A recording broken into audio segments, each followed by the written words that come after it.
Hey everyone, Kristen from A Mindful Mom. As you know, I believe homemade is best, but it doesn't have to be complicated. And today I'm going to share with you a recipe you've been requesting. You guys have been wanting some more vegetarian, hearty soups that you can make fast using your Instant Pot. And today I'm going to share with you a delicious, cozy potato corn chowder that comes together so fast and it's out of this world good. Enough chit chat, let's get this party started. To saute, you wanna hit saute, and then I'm sauteing on low heat today, which is less on this model. To adjust this, depending on your model, you would hit the adjust button or just hit the saute button to adjust. You can see there it moves from normal to more to low. I have a half a tablespoon each of extra virgin olive oil and unsalted butter in there. And then I have one shallot that's been finely diced. I'm gonna add that to the inner pot. If you're dairy-free or you're out of butter, just go ahead and use 1 tablespoon of extra virgin olive oil. The soup will still be delicious. I just love a little bit of the butteriness that the butter adds.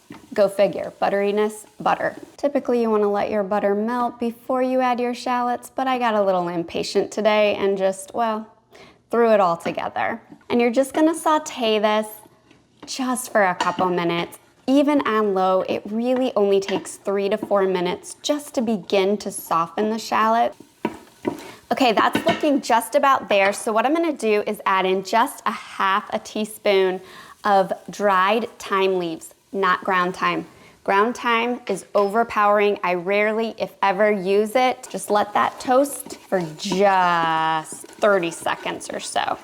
And then we're gonna hit cancel to turn off the saute function.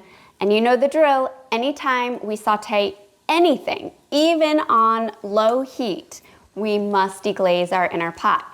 To do this, I'm adding in 3.5 cups of homemade vegetable broth there. You can use chicken stock, you can use whatever you like. Today, I had vegetable broth on hand, so that's what I'm using. There really isn't much to scrape up, but just a little bit there. And then to season this up, I have 1 teaspoon each of kosher salt, garlic powder, onion powder, and a half a teaspoon of black pepper. Again, really, really simple ingredients. 2 cups of frozen corn there. Frozen corn kernels, you could use fresh. Fresh is out of season, so I'm using frozen, just as delicious. And then 4 cups of diced potatoes. I have Yukon Gold potatoes. You could use red potatoes. This is not a time I would use russet potatoes. And then you just want to stir that up. That's it. We're going to pop our lid on our Instant Pot. Make sure our venting knob is pointed towards sealed or shut.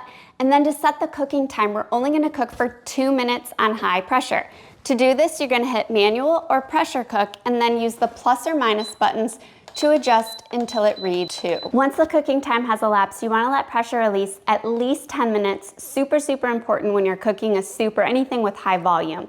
I've let it go 20 minutes. That's totally fine. It doesn't have to be exact, but you want to wait at least 10 minutes. Then you can move your venting knob from the sealed to the venting position. And while that's releasing, I am going to take a half a cup of cream here. You could use half and half. You could use whole milk. You could use any type of milk you like. You can even omit this, but this is gonna make our chowder super, super creamy. I'm mixing the cream with 1 tablespoon of cornstarch, just until the cornstarch is dissolved there. There we go. Whew, it's like a steam bath in here. Now we're gonna turn this back to saute. This time though, we're gonna keep it on the normal or the regular heat. We're just gonna pour our cream mixture right into the inner pot there. And this is not gonna take long. You just wanna stir it just for a couple minutes, just until your soup thickens. You can simmer it to the consistency you like. We like a little bit brothier, but if you like it really thick, you might just need it to go for like 3 or 4 minutes versus 1 to 2 minutes. Okay, that's looking perfect. So I'm gonna hit cancel there. It's done. We're ready to dish this up. Look, it's thick, it's creamy. So good. And you can dress this up how you like. I have some shredded Colby today. You could omit the cheese. You could top it with some green onions, some chives. Serve it with some bread, salad. All right, let's go in for a bite here.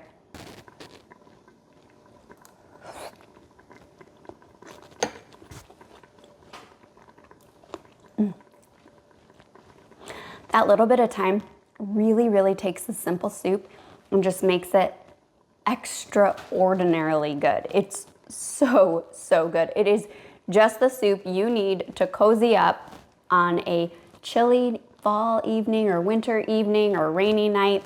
And if you're looking for more easy soups, be sure to check out my next video where I share with you how to make chicken gnocchi soup. Until next time, happy cooking.